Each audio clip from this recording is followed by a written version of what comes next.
Okay, so about a month ago, I sent a reply to Charlotte, and those principles discussed in that video, they apply now. So today I'm going to talk to you all about something that bothered me, something that someone said to me the other day. Excuse me.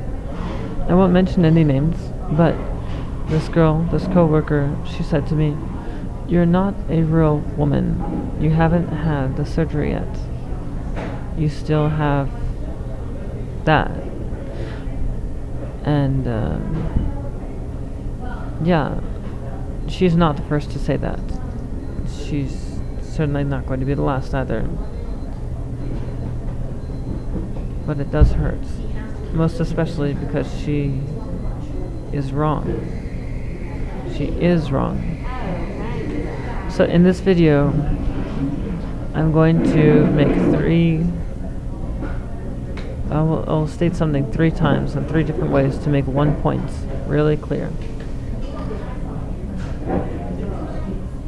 So to begin, point 1, let me ask you this. If you were an employee, and an ambitious one, and you started from the bottom, without any prior experience in that line of work before, and somehow you managed to make it to assistant supervisor of your area, where before you were making $9 an hour, now you're making $80,000 an hour. Sorry, not an hour, a year. Would it then be so peculiar? Would it be strange? Would it be wrong for others to say that you always had it in you? You were always that leader. You were always that assistant supervisor, only it hadn't all come together before. But it was destined. You might likely agree, as would I. You see, for lack of a better word, I look at things from a destinational perspective, which is to say, that which is or will be always was, only it hadn't before been made manifest. And that is the idea and the principal motivation for what pulls me through each and every day of my life. I have not yet achieved my ultimate goal, but I am still on the road, aren't I? Again, if a page has a script upon it, and you recognize this script, you've seen it before somewhere else, but this one is incomplete. Perhaps it wasn't copied down entirely, or was torn at some point. Would it then be right to reject it as rubbish or forgery? Or should you accept it for what it was or is meant to be? Perhaps later down the line you find this page again, and it is actually complete and whole and beautiful. And this script upon it, it is that of calligraphy, and the words are entirely poetic. Should you then have rejected the page when you had seen it incomplete as forgery of what you see now, or would it only be natural and practical to wait and see?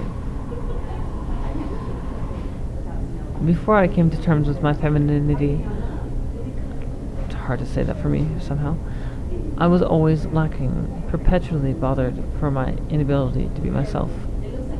You see, this body, this life, is a canvas, and where before it was blank and empty of love, life, and purpose, now it is covered with a sketch, a scaffold, my model.